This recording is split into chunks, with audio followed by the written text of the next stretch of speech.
Hi guys, ഇന്ന് എനിക്ക് രണ്ട് കാര്യങ്ങളാണ് പറയാനുള്ളത്. അതിലൊരു കാര്യം എന്ന് പറഞ്ഞാൽ എൻ്റെ രണ്ട് കുട്ടികൾ, മൂത്ത മക്കൾ പഠിക്കുന്നത് ചെന്നൈയിലാണ്, SRM യൂണിവേഴ്സിറ്റിയിലാണ് ബിടെക്കിന്. ഓക്കെ, അതിൽ രണ്ടാമത്തെ അവൻ ഇന്നലെ വിളിച്ചിട്ട് എന്നോട് പറഞ്ഞു, പപ്പ ഞങ്ങളെല്ലാവരും കൂടിയിട്ടൊന്ന് പുറത്ത് പോയിട്ട് ഭക്ഷണം കഴിക്കാൻ പ്ലാനിങ് ഉണ്ട്, അപ്പോൾ മന്തി കഴിക്കണം, കുറച്ച് പൈസ അയച്ചു തരും. ഞാൻ പറഞ്ഞു ഓക്കെ എന്ന് പറഞ്ഞു. കാരണം എപ്പോഴെങ്കിലും ഇങ്ങനെ എൻ്റെ മൂത്ത മോനും ചോദിക്കാറുണ്ട്, അപ്പോൾ ഞാൻ അയച്ചു കൊടുക്കാറുണ്ട്. അപ്പോൾ അയക്കും അവൻ പറഞ്ഞൊരു കാര്യമാണ് ഞാൻ നോട്ട് ചെയ്തത്. അവൻ പറഞ്ഞു, എനിക്കെൻ്റെ പപ്പനോട് എൻ്റെ കാര്യം പറഞ്ഞ് പൈസ വാങ്ങാൻ പറ്റുന്നുണ്ട്, അതൊരു വലിയ ഭാഗ്യമായിട്ടാണെന്ന്. ഞാൻ പറഞ്ഞു അങ്ങനെ തന്നെയല്ലേ വേണ്ടേ, ഞങ്ങൾ ഒരു ആവശ്യം ഉണ്ടെങ്കിൽ അത് ആവശ്യം എന്താണെന്ന് പറഞ്ഞിട്ട് കാശ് വാങ്ങുന്നതല്ലേ നല്ലതെന്ന് പറഞ്ഞു. അപ്പോൾ അല്ല, എൻ്റെ ഫ്രണ്ട്സെല്ലാം അധികവും ഇപ്പോൾ എന്തെങ്കിലും ഇതേപോലെ ആവശ്യം ഉണ്ടെങ്കിൽ, പൈസക്ക് ആവശ്യം ഉണ്ടെങ്കിൽ പാരൻസിനോട് ഇത് പറയാതെ എന്തെങ്കിലും ലാബ് കോട്ട് മിസ്സായി, അതല്ലെങ്കിൽ സയൻറ്റിഫിക് കാൽക്കുലേറ്റർ മിസ്സായി എന്നെല്ലാം പറഞ്ഞിട്ട് കാശ് വാങ്ങുന്നുണ്ട്. ഞാൻ പറഞ്ഞു, മോനെ അത് നല്ല പ്രവണതയല്ല, അവരോട് ഉപദേശിച്ചു കൊടുക്കണം. കാരണം അല്ലേ, നമ്മളൊരു പാരൻസിനോട് നുണ പറഞ്ഞ് കാശ് വാങ്ങാന്ന് പറയുന്നത് നല്ലതല്ലല്ലോ എന്ന് പറഞ്ഞു.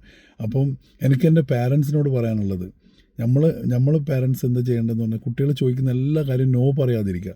കാരണം നമ്മളെല്ലാം കേൾക്കുന്നതിന് പകുതി എത്തുന്നതിന് മുമ്പേ തന്നെ നോ പറയുമ്പോഴാണ് അവർ ഈ നുണകളിലേക്ക് പോവുക. അപ്പോൾ അവരെ ആവശ്യം ജെന്യൂനാണ്, നമുക്ക് ഫുൾഫിൽ ചെയ്യാൻ പറ്റുന്നതാണെങ്കിൽ മാത്രം നമ്മൾ ചില കാര്യങ്ങൾ പറയുക. ചെയ്യാൻ പറ്റാത്തതാണെങ്കിൽ അതെന്തുകൊണ്ട് ചെയ്യാൻ പറ്റുന്നില്ല എന്നുള്ളത് പറഞ്ഞ് മനസ്സിലാക്കി കൊടുക്കുക എന്നാണ് എൻ്റെ പക്ഷം.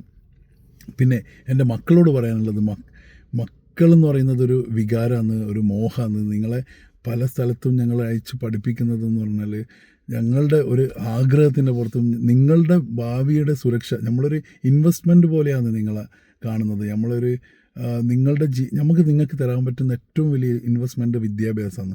അപ്പോൾ അതിനുവേണ്ടി ഞങ്ങൾ ഏതറ്റം വരെയും പോകും. അപ്പോൾ അൺനെസസറി എക്സ്പെൻസസ് എല്ലാം നിങ്ങൾ വെറുതെ പാരൻസിനോട് ചോദിക്കാതിരിക്കുക. ജെന്യൂനായിട്ടുള്ള കാര്യങ്ങൾ മാത്രം ചോദിക്കുക, അതും സത്യമായിട്ട് നിങ്ങൾ എന്താണോ ആവശ്യം അതുപോലെ തന്നെ അവതരിപ്പിക്കുക. ഓക്കെ മക്കളെ, ഇതാണ് ഒന്നാമത്തെ കാര്യം. രണ്ടാമത്തെ കാര്യം എന്ന് പറഞ്ഞാൽ, അധികം ആൾക്കാർ എൻ്റെ വീഡിയോ കണ്ടിട്ട് ചോദിക്കുന്ന ചോദ്യം, നിങ്ങളെപ്പോഴും എന്താണ് ഈ കാറിൽ നിന്ന് തന്നെ വീഡിയോ ഇടുന്നത്. ബേസിക്കലി ഞാൻ കുറച്ച് ബിസിയുള്ള ആളാണ്, ഞാനൊരു സ്ഥാപനത്തിൽ വർക്ക് ചെയ്യുന്ന ആളാണ്. അപ്പം എനിക്ക് ആകെ കിട്ടുന്ന കുറച്ച് സമയം എന്ന് പറഞ്ഞാൽ, ഇതൊരു പാഷൻ്റെ പുറത്ത് ഇടുന്നതാണ്.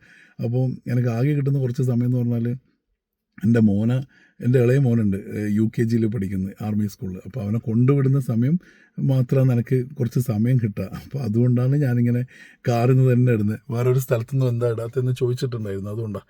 ഓക്കെ, ഈ രണ്ട് കാര്യമാണ് ഇന്ന് പറയാനുള്ളത്. Okay guys, thank you.